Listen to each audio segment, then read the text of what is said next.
Vibrant music teaching. Proven and practical Tips, strategies, and ideas for music teachers. This is the Vibrant Music Teaching Podcast. I'm Nicola Canton, and in this episode, we're talking about how we teach scales. You can find the article that goes along with this show at vibrantmusicteaching.com/175, or if you're not a member yet, colourfulkeys.ie/175. It is Scale Teaching Month here on the podcast, and I'm really curious how you got on with last week's show. What did you think? Do you think I'm being pedantic by nitpicking at which scale we start with first, or do you think it's a relevant point? And did anything I said make you reconsider where you start with your scales, or maybe further entrench you into the opinion you had already? I would love to hear how you got on and whether it prompted any thoughts for you. This week on the show, we're talking about how we actually teach the scales. So, what camp do you lie in at the moment?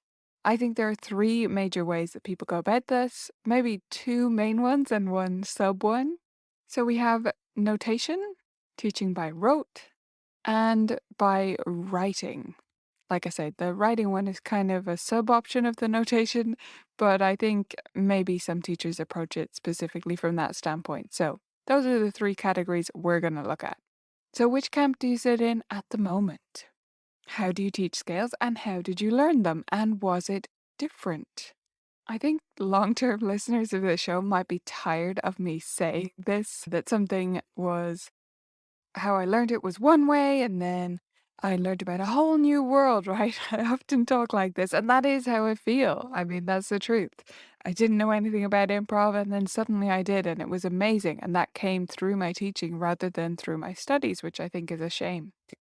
However, scales are one thing, the way that I teach them are one thing that I actually do pretty much the way I was taught.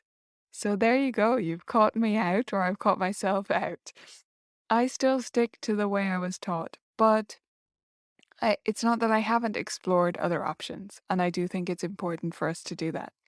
So I still teach scales by rote or by memory, you might say. I know for some, rote is still a dirty word, although I think we've turned the tide on that for the most part.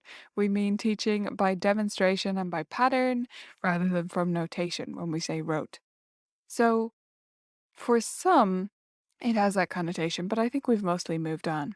Now, I teach scales primarily by rote, and that is also how I learned them.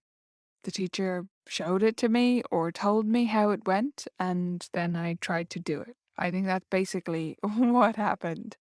I do think we can take rote teaching scales a little bit further, and I definitely have tried to do that with my students by expanding the different approaches you can take. So it can be just that you demonstrate a scale and your student does it alongside you at the same time or directly after you. Maybe you split it up into pieces with certain fingerings, that kind of thing. But you could also focus on different things in rote teaching. One of the benefits of teaching scales by rote is that your student can focus on their technique, the theory behind the scales, possibly, and the creativity that we can expand take out of scales and expand upon a little bit more when we don't have notation to focus on in front of us. So I do think that's part of the benefit. We can also focus more on the look of the scales and the sound of them. So when you're teaching by rote, do you ever talk to students about the shape the scales make? One example of this, and often comes up for me, is that I'll often call the E major scales the friendly ones. And I say they're friendly because once you do them contrary motion, they're all symmetrical. So E major, E flat major, and C minor are all symmetrical, right? Which is pretty cool. By that I mean C harmonic minor, contrary motion, which is the most common contrary motion, of course, for the minors. But I think that's interesting, and I do think it helps it to stick for my students by describing that shape, and I think I should do that more. So describing the way some scales go up and then down, some are lopsided, some are this shape, some are that shape. I think could be really helpful for students to give them their own little personalities and help them stand out in their minds, right? The E major being friendly thing often makes me think of when I was learning my times tables in school. Speaking of the rote being a dirty word, right? 2 by 2 is 4. That's what often people think of when we mention the word rote, is just like chanting times tables. Anyway, when we did our times tables in school, one of my teachers, when she was practicing these with us, she would say, it's my favorite one if we forgot 7 by 8 or 8 by 7, whichever way, because that's 56, right? So it goes 5, 6, 7, 8, and that's kind of fun. So she would call that her favorite one. And that always comes into my mind when I talk about E major being my favorite with my students. So all these years later, I mean, right away, that was the one I would never forget after she'd said that a couple of times. So I do think these little things to bring out the personality in something that seems kind of like just a rule and kind of arbitrary and like there are so many different ones can be really, really useful, can't it? The other thing you can do when you're teaching by rote is to clump the notes together. What I mean by this is where you split the scale up into distinct shapes. So, for example, if we take G major, it can be just one series of 8 finger numbers, or it can be 1, 2, 3, and then move your hand rather than doing a thumb across, right? Just move your hand, and then 1, 2, 3, 4, 5 is a separate bit. I think this can be really helpful when it sinks in for students. I found initially, and maybe this is me not explaining it correctly or needing to refine my teaching on this, but I find it more confusing initially, actually, for students. So I tend to use this for students that are further along.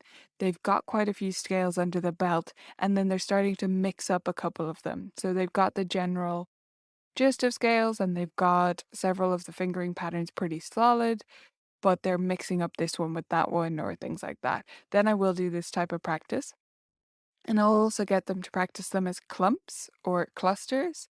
So playing the 1, 2, 3 together as if it's a chord, and then the 1, 2, 3, 4, 5 together as if that's a chord. Yes, it sounds like a mess, right? But students kind of love that. It's a bit of a giggle and just reinforce that this is one part and that's the next part. Of course, we want them to play it as a fluid scale. I'm not saying they will play it like that for very long, but it's just an in lesson exercise that you can do, and many of you will have done it. My favorite way to work on scales in terms of rote teaching and initially introducing scales to students is to have them work it out themselves by ear. What I tell them to do is to hop with just one finger. Most will instinctively go with finger two, pointer. So they hop with that finger along the keys and try to figure out where the notes go. And once they've done a couple like this, they get what I'm talking about. So let's say they already know C major. I say, okay, will you try and figure out G major and see if any of the notes sound like they need to change or sound a bit off? And you don't necessarily need to do it with one finger for G major, although for others, you might want them to do that so that you can sort out the fingering with them in a separate step. So I have them work it out by ear, just like, is this one right? Is this one wrong? Really good for their ear training. And it also helps them to remember it better, I believe, because they work it out themselves. I'm not telling them G major has an F sharp, like, that's not very interesting. But if you feel it, if you experience it, that's a different thing, as we know. So getting them to find the sharps or flats or different keys they need, and then helping them with the fingering after that. Especially for older students, I might even have them try and figure out what fingering makes sense. I love to do that because it is logical, and sometimes we can divorce it from that so much that students think that they are that old style of rote, right? That they have to remember one or whatever pattern. 3, 1, 2, 3, 1, 2, 3, 4, or whatever. Whereas actually there's a reason we're using the fingering we're using. Other fingerings don't make sense. Good example of this is B major. I don't tell them right away what's going to happen, or if they meet F first, whichever. I don't tell them right away what they need to change or what they need to do with that. I have them try it. So I get them to do the right, if it's B major, I get them to do the right hand first. So that one goes well. And then I say, okay, now I asked you not to do the left hand first. I asked you specifically to do the right first. We're going to look at the left now. Something's going to need to change, but I want you to try it first. And then I have them try it. And some of them muddle through and put their thumb up on F sharp, and it's a bit awkward. Some barely notice, and some look at me like I've lost my marbles a little bit. And then I help them figure it out. And again, that's the experience of, okay, there's a reason that this makes sense. And for those who happen to be more maths minded, I do highlight to them that we're just splitting up 8 a different way. Instead of it being 3 and 5, we've got a 4 and 4 now. And I think that can be another little highlight to point out to them again, little thing to make that scale stand out in their mind. The final thing I wanted to mention on rote teaching of scales is to use scale reminder videos for those students who are struggling. I know some teachers will use a book or written notation, which we'll get to in a second, but if some teachers will use that just because they're afraid the student won't remember it at home. First of all, I found that most students of mine do remember their scales just fine. There's the odd one that they forget for 1 week and then you go over it again and it sinks in okay. But another option is to send reminder videos to them.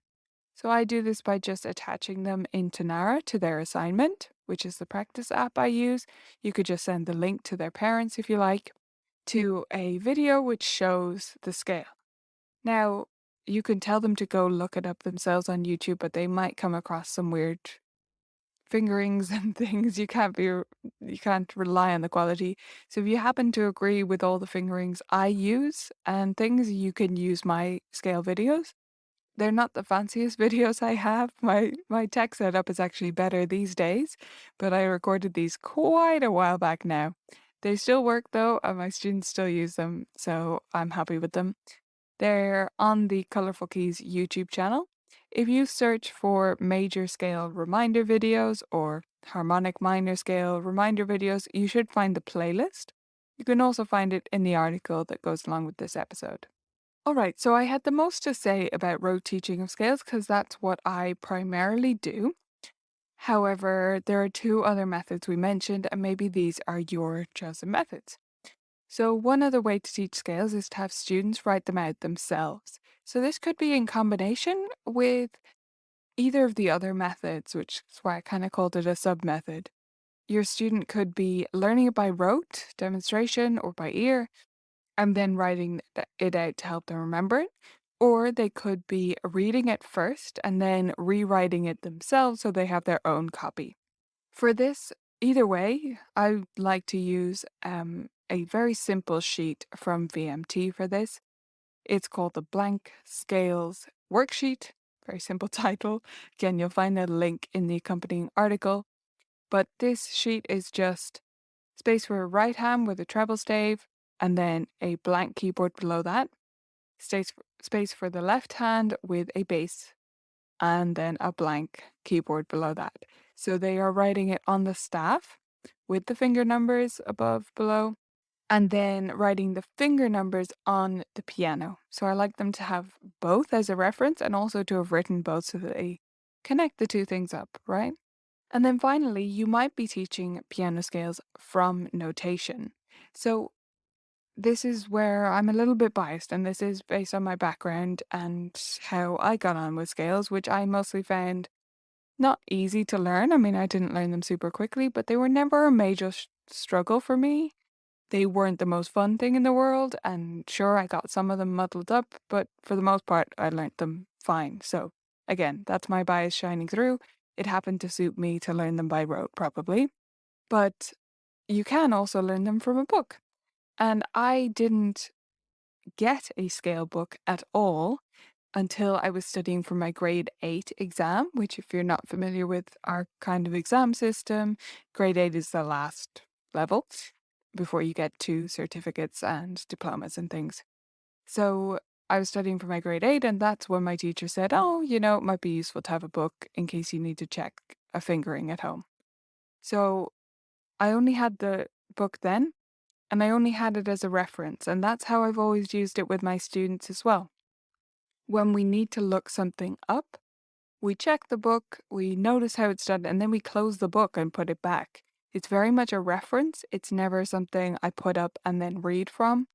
That's just not how I treat scales because to me, I want them to be patterns that are so baked into my feeling at the keyboard and that I can use for improvisation and composing and all sorts of other creative acts. So for me, I prefer them to be almost detached from what they are on the staff. And then if I do a theory exam or something or I have to write one down, I'm thinking it on the piano and then writing it down. I'm not necessarily thinking it on the staff first versus other things which I would think on the staff first. So again, that's probably personal preference, but that is another method of teaching. So if you think teaching scales from a book is the only way to do it or the best way to do it for some specific reason, I would love to hear from you. Do leave a comment on the article that goes along with this episode because I'm really curious about your thoughts on that.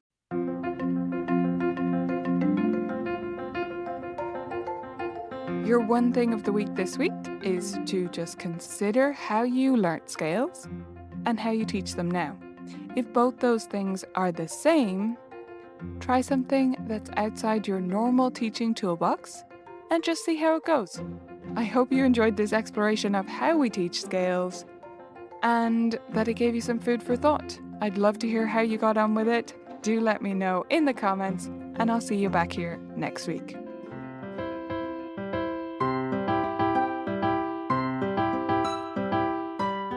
Vibrant Music Teaching membership costs less than the price of one lesson each month. That is totally worth it for all of the courses, games, resources, downloadables, printables that you can get access to as a member, as well as a fabulous community support you'll find inside. Go to vmt.ninja and become part of the revolution.